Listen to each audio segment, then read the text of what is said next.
No, God!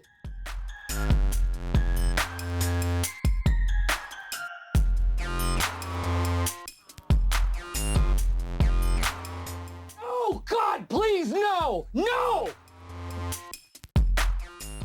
No!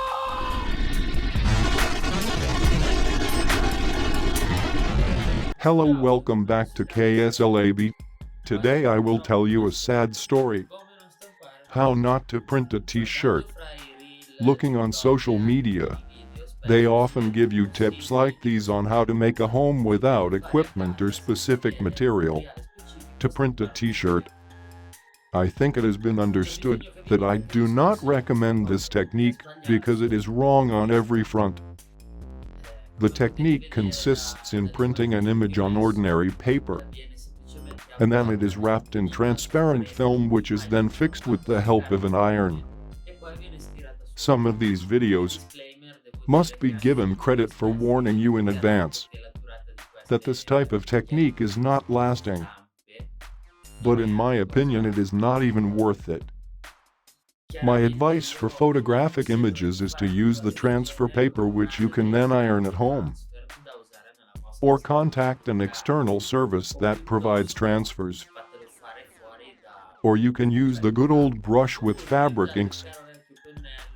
That certainly lasts over time and has a better result than applying this disgrace thing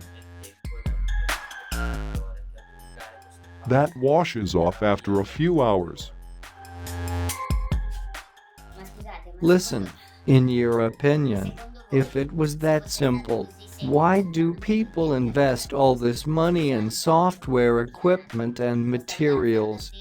All it took was an iron and a $1.20 printer.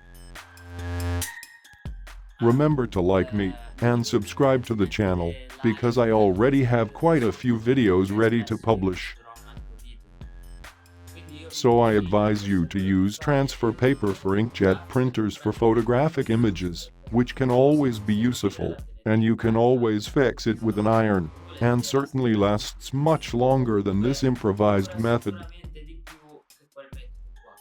As a second method, you can use fabric inks with a simple brush that once set give a good hold over time and the result is nice. This improvised method, I cannot describe it in appropriate words, otherwise I would get banned. If you are interested in this topic, I can make a video where I show you some cheap and homemade methods to print a t-shirt and have good results. Feel free to write in the comments below what you would like to see. Thank you for watching the video. Below in the description I leave you the links to our social networks and to our shop, where you can find many products and news. A greeting from Carlo of KSLAB. See you at the next video.